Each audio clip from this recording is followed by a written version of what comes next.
I want to talk about some realistic goals, different goals for different people, different stages of your hunting career. Just talk about some different realistic goals for Florida public land. It's a little cooler today than it has been, but it's still brutal. I'm out here trying to finish up the new shop. I got to get the insulation sprayed and put AC in, finish framing in 2 walls, and I'll be good. Should be moved in at least 4 or 5 days. But I'm gonna drink me some sweet tea and talk about deer hunting. The first thing I'm gonna talk, I've kept stats like percentage of hours or percentage of time hunting to how many bucks harvested, things like that. I've done that since 2009. So I'm gonna talk about my stats, and I don't like talking about myself in that sense because I can't stand when people brag and it seems arrogant and everything else. So just to say, this is not trying to brag. I'm sure there's guys that kill way more deer than I do. I'm just gonna talk about kind of how I've developed and how I've been able to track that and how I can tell what's working and what's not. And then I did a little research on YouTube and social media and stuff this past week with this video in mind, and I'm gonna talk about some of that. So to talk about me, in 2009, I started keeping up with not necessarily how many hours, because I may go sit an hour and I might scout 2 hours and sit another hour, so that was too hard to keep up with. So I basically did time in the woods by day, whether that's 1 hour or whether that was a 12-hour day. I just tracked the day. So if I went hunting from 7 a.m. to 9 a.m., that counts as a day. So what I started seeing, and back 2009, Florida didn't have a bag limit. So I was obviously shooting a lot more deer. I wasn't passing as many deer back then anyway. But my goal, honestly, was to shoot a bunch of deer. That was my goal. And then I started going after a big one or maybe 2 big ones in a year, most times just one. And then shooting a bunch of, 2 and 3-year-olds. So I kept up with that, and even like 2009, and I said that to say like I was shooting lesser bucks back then than I would now. But in 2009, I basically, if I hunted 10 days, I shot 5 bucks. If I hunted 20 days, I shot 10 bucks. So it was basically 50%. From 2009 up until current, it's still I figure a buck every other day.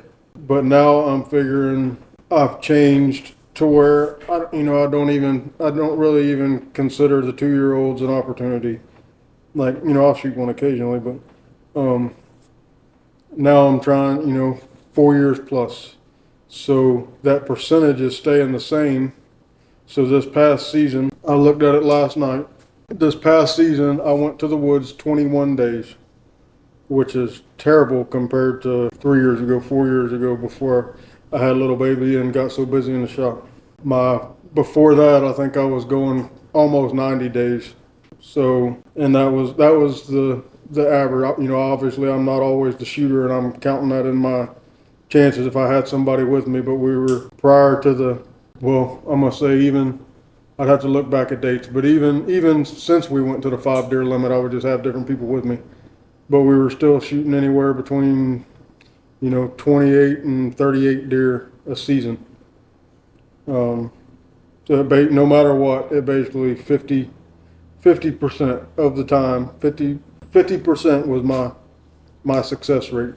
So now, as I've been hunting, the past couple of years, I haven't been able to go as much. So that success rate is still the same, 21 days, and that includes 2 days I didn't carry a weapon. I had somebody with me. 2 days I didn't carry a weapon. 1 day I took my 2-year-old.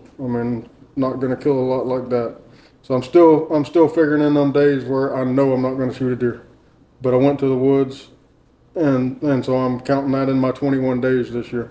So for 21 days in the woods, we shot. So this is me and my 2 boys and one other person I took. So we shot 7 bucks, 2 hogs. Tristan had a loose breech plug on the muzzleloader on a real big buck. So I would count that as an opportunity. And then I had a primer. I didn't put a primer in my muzzleloader on a big buck and clicked on him. So I'm gonna count that as an opportunity. But like actual hunting where I had a buck pattern that I moved in and I was gonna kill him this year was one time, one day. That's all I got to do, and I didn't. In those 21 days I got to go, I just got to go when I got to go. I didn't get any good weather days. I didn't get any good moon phase days. I didn't get, like, it was majority of the time was just complete crap when I got to go. And I'm saying that to say if I could pick my 21 days, if I was just hunting 21 days, if I could pick those good weather days, I think that 50% would go to 75%. You know, it would be a lot higher. So then I'm looking at the year range on the bucks we shot. So we didn't kill anything with big horns this year necessarily. I mean, I think Tristan killed the biggest one when it was a 6-point. But Tristan shot a 4-year-old and a 2-year-old. Jay shot a 2 3-year-olds. I shot 2 4-year-olds. And another guy shot a 2-year-old. And that shows too, when you don't get to pick those good days, I don't think the chances are very high of killing that big mature buck, which 4-year-olds on public land it's not easy. But it's still easier than the 6-year-old. So what I did is ask a few buddies like that I know, kill some good deer, have jobs or work for themselves to where they take off and get to hunt a lot and all that. I said, can you figure out about how many days you hunted average over the past few years and what your success rate was and things like that. So, and then I've been paying attention when I'm listening to a podcast or watching a YouTube video or whatever, because you'll see like these guys get asked a lot, how many days a season are you hunting, when their life revolves around hunting. They either have a job or work for themselves or they can take off an entire hunting season. So pretty much everybody that we, that's easy, that was easy to look up. Everybody that was easy to look up is hunting, anywhere between 55 and 70 days a season, somewhere in that range. So I think that's kind of a realistic expectation, is somewhere between, maybe 25% would be a realistic expectation. And then we can so different people have different goals. Some guys' goals are to kill the biggest buck that's ever been killed. So they're going to go to Iowa or wherever, and that's where they're hunting. If we're hunting here in Florida, we're not going to kill the biggest buck that's ever been killed. I mean, outside of the Stovall buck in a unique class, I don't think it's going to happen in Florida. We're not going to see the world record. So we can gauge our success by the age class of bucks we're consistently getting on. So while I was really paying attention to some podcasts and searching some YouTube videos and doing all that stuff, you can see, like, I think one of the things I just typed in was public land archery hunting, something like that. So all the way, I'm doing it on the TV, so all the way across my TV screen it says, 155-inch buck in Arkansas, 163 Illinois buck, 177 Iowa on the ground. Everything's, and there's hundreds of these videos. And then buddies from here that go up even to Georgia, not Georgia, guys from here going up to public land Georgia and shooting 125s. Going to Tennessee and consistently killing 140s. Had a buddy went up for development hunt and they shot 2 of them. So we're not going to do that here. So outside of maybe looking at some gear or researching for going to hunt up there somewhere, there's very little that watching those videos can do for us.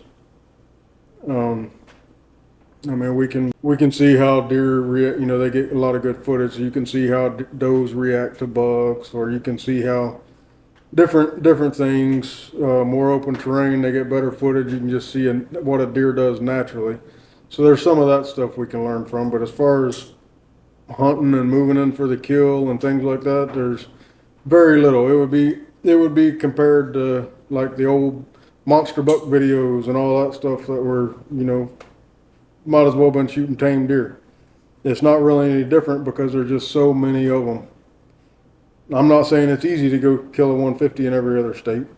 That's not what I'm saying. But compared to Florida, it's 100 times harder, or 200 times harder here because they're just not everywhere. And a 130-inch buck isn't everywhere. I only know of a few 130-inch bucks right now across the state on public land where I can hunt them. So, I got cameras in Tennessee, and I've got 4 or 5 140 plus on a single camera. So it's just, outside of Florida, there's bigger bucks, basically, more bigger bucks. And even mature deer here, there's some areas where we'll have mature deer is going to be, 155 inches, 160 inches, whatever. And there's one management area in particular that 160s get killed pretty regularly. And that area grows some really big deer. But then there's a management area, a few miles down the road that a 5-6-year-old buck may be a 4-point. He ain't got no tines. Maybe a big old 6 with no brows, 23 inches wide. So genetics, I guess, plays a big factor in it. Hunting horns is very difficult, but I think if you can set a goal to where you just want to shoot 4-year-old plus, and I'm not saying always do that. I eat deer meat. I don't always do that. I don't care what you shoot. Shoot all the 2-year-olds you want. That's not what I'm saying. But if you're trying to challenge yourself, I think shooting 4-year-old plus, and then if you can locate a buck that is 130 plus, 135, 140, whatever, and then really hone in on him and try to kill him, that would be a fun challenge. Whether you get him or not, it would be a fun challenge or a memorable experience. And then on those days that the conditions aren't good, if you got to pick your days, and the days that conditions aren't good, you can go somewhere else and maybe stumble on a 3 or 4-year-old you want to shoot and not overpressure that big buck. That's kind of what I do on days I know it's not going to be good. I'm more or less just hitting the bedding area somewhere or something and putting myself in a area where I know there's 400 or 500 plus inch bucks, and you can, I would say, if going back to YouTube or social media, you can probably learn more by watching guys that hunt Florida public, not private.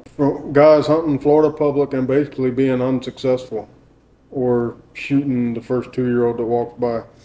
But you can learn more by watching those videos, and maybe they're not edited the best, it's not the greatest footage, whatever, but that's what I'm gonna watch because you can see how a buck uses the terrain.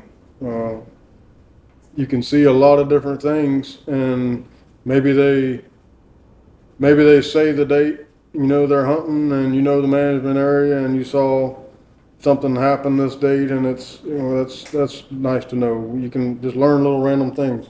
But like when I watch them videos on the TV, my wife would get aggravated because the guy, whoever it is, sometimes will be setting up, and I'll do it without a state videos, but I'll be setting up, and I was like, he would move, he needs to be 50 yards over there or something, and sure enough, here comes the buck 20 yards out of range. She's like, how in the world do you know that? I'm like, but you do it enough, and you'll start recognizing and picking up on those things.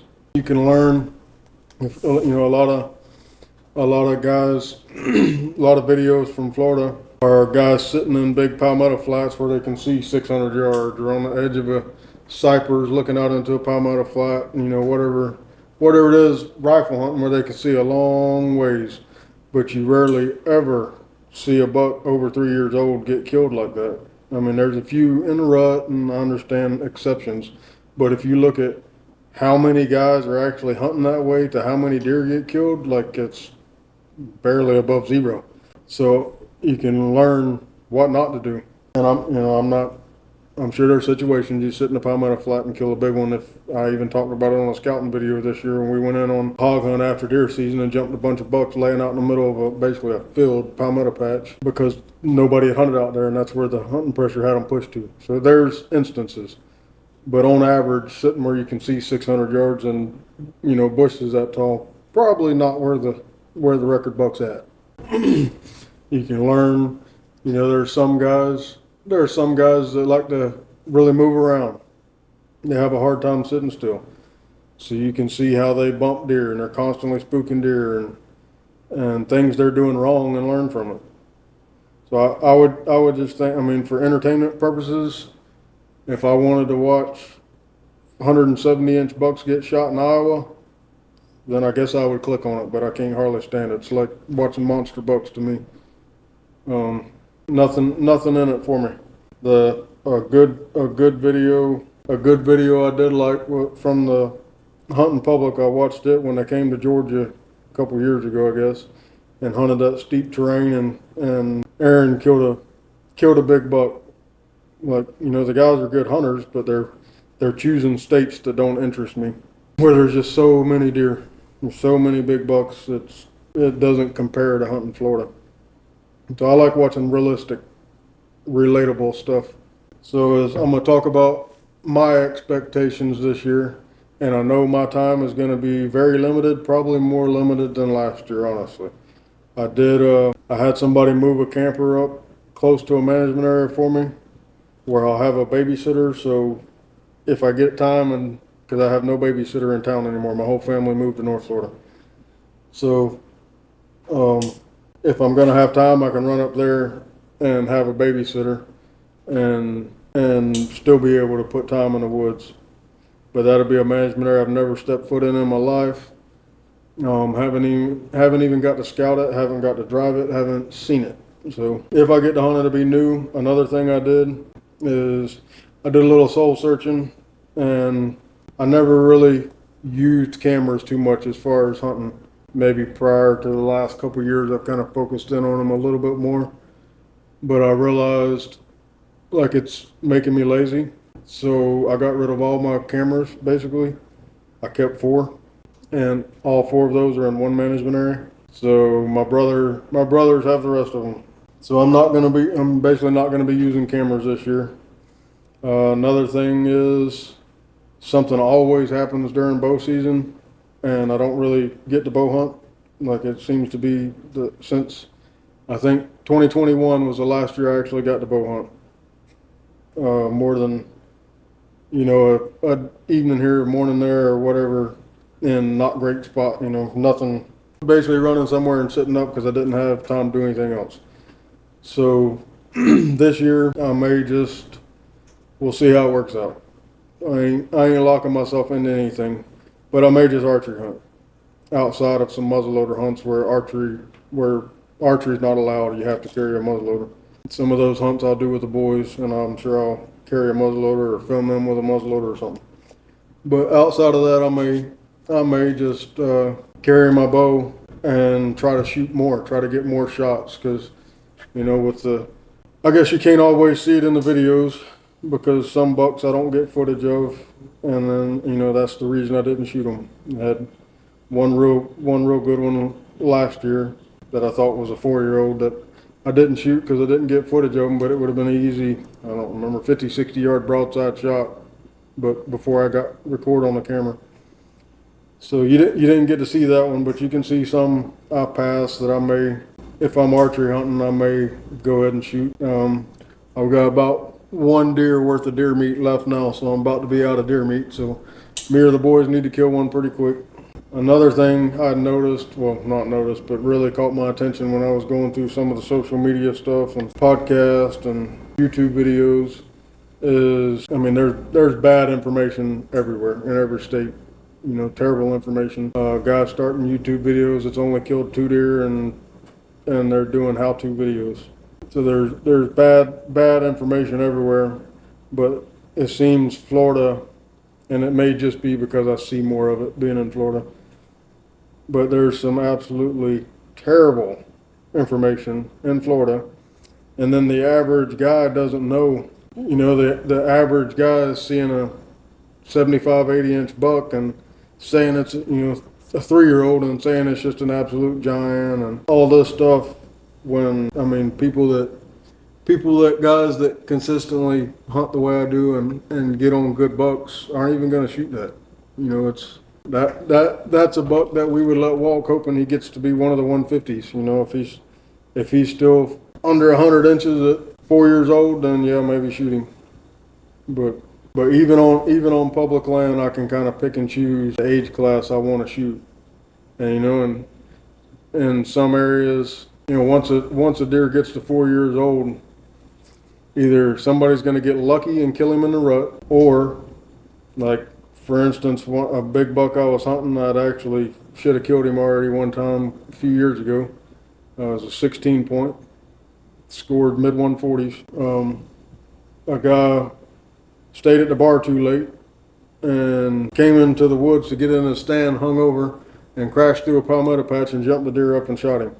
So outside of freak things happening, you know, the average guy sitting on nighttime sign and all that stuff isn't going to kill a buck over 4 years old. So once they get to that 4-year-old mark, I can really pick and choose then, because nobody's going to kill them for the most part. And it's depressing when they do walk up on them in the bushes and shoot them after I've let them walk or something like that. But that deer there, I actually let walk at 2.5 and 3.5, and the boy killed him when he was 5.5.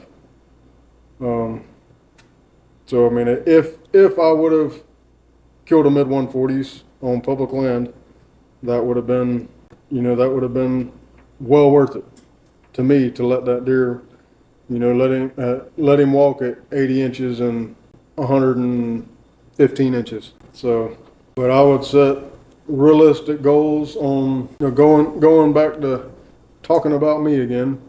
In 2010, like up to there, and even maybe a few years after that, my goal was to shoot, you know, obviously if I could shoot 10 130s a year, I was going to do it, but that wasn't realistic. So I was just shooting a lot of deer, and I was going all over the state shooting a lot of deer. It wasn't like I was hunting one particular management area and shooting 10 deer. I'd shoot one here, one there, one there, one all over the place, and I was hunting 90 days a year. So in 2010, I kept a rough record of it and sat down and really figured it up, and I had shot 136 bucks in 2010, and I haven't kept up with a single one since. So I quit looking at how many, and then started looking at age, and then really focusing on, like, so I know, just say Zone C archery season opens September 13th. That if I went and archery hunted every single day from opening, you know, I'm not, chances are there's some places I'm hoping to hunt this year where that'll be rut. And normally that's when I get messed up. I don't get to hunt them, and then I'm hunting all, you know, bachelor groups and things. But anyway, so typically when I'm hunting early season, no rut activity, no buck design, no nothing, I can figure, you know, the first 2 weeks, the first 18 days are going to be just humid, hot, nasty, deer down where the scent's pulling down to them. You can't get close to them, all that stuff with the humidity. So I'm going to waste 18 days, whatever it is. If I go hunt every day, I'm not going to shoot one, but on day 19 or day 20, I'm going to kill a big one. So if I was picking my days, you know, maybe I would go shoot hogs, I would go do something else, and then move in there when it's good, and I'm gonna have a lot higher percentage rate. And dates, I've said it a million times before and a little off topic, but that's one thing that really shows when I'm looking at those numbers is how important dates is. So there's several management areas I would start hunting on, you know, October 1st or whatever. I wouldn't hunt them first 2 weeks. So basically, I can't remember how many years in a row it was, but it was 4, 5, 6 years in a row. I killed a buck on day 9. It was day 9 or morning 10, something. It was those days right there when the bucks, you know, started to range out a little more, or we got a little cool front, or we got something changed. And that's another thing with going when I have limited time. I've done it enough to know, like, when my alarm goes off in the morning, like, I'm not going to see a big buck today, but I'm still going to the woods. And then there's days when my alarm goes off and I'm gonna kill him today. And so it's a little bit hard staying confident or even paying attention when I know like everything is horrible today. He's not gonna move 30 yards from wherever he's laying down in the daylight, and I can't get in there. I'm not gonna kill a big buck today, but I'm gonna go to the woods and maybe I'll see a new rub line, or maybe I'll see something, and it's not unsuccessful. You know, I learned something from going, but I know I'm not going to shoot a big buck. That was basically every day last year, with very few exceptions. That hopefully I get this shop moved in, get in here, and get a little bit of time. But I'm still gonna try my best to be lined up to where I'm free, not this season but next, to pick my better days and do some better things and that type stuff. But I would set realistic goals, and you're not going to set realistic goals by watching guys go to all the big buck states and shoot big bucks. I would try to look at pictures and look at things that teach you how to age deer, so you can get good at, I mean, it's never perfect, but you can get good at aging a deer when you see him and just seeing how mature he is. And I had a guy season before last, I was joking around because he had been struggling turkey hunting, good friend. He had been struggling turkey hunting, and I was joking around, said I can kill a turkey any day I go to the woods. And he thought that was funny, but knew it was probably pretty true. We made a bet, and I went to the woods and shot a turkey. So he was joking around the other night about doing the same thing with deer, betting me $100 that I can't just go to the woods any day and shoot a legal deer. So I might do some type of video on that this year. But I did tell him I don't want to shoot I may not want to shoot a nice legal 2-year-old or something. So if I can get it on camera and go click, that counts as me shooting a deer with a gun. Now, obviously, I'm not going to be able to go to the woods any day and shoot a deer with a bow. But we'll see. I may do some different type videos with limited time this year. But if any of y'all have interest in starting a YouTube channel, Hunting Florida Public, please do, and send me the link, because I can't stand watching most of this out-of-state stuff, and we need some more Florida Public to watch. Really, that isn't Zone A. I know that was kind of all over the place, but maybe it'll give you something to think about, and even starting out, try to learn something every time you go to the woods, but have realistic expectations. Don't get down in the ditch because you're watching these YouTube videos of guys shooting 150-inch bucks all the time, because it ain't happening here. And then you got 300,000 guys hunting here, and only a handful of big bucks getting killed every year. So the odds are slim. Just keep learning, and like I said before, I don't care what you can shoot every 2-year-old that walks by you for all I care. But if you're wanting to see more big bucks, the little ones got to grow. So if you're hunting an area where there's not a lot of pressure, or you're hunting an area where the bucks are going to hold up in some nasty junk and not go out and get shot by the average guy, then you might want to let some of them walk, and then 2 or 3 years you'll have some older bucks in there to hunt. If 1 out of 10 gets killed, if you let 5 2- and 3-year-olds walk and 1 out of 10 of them get killed, then you've still done pretty good. You're gonna have you some old bucks in there. Anyway, sorry for kind of rambling all over the place, but I hope I gave you something to think about. I'm gonna get back to work. We'll see you on the next one.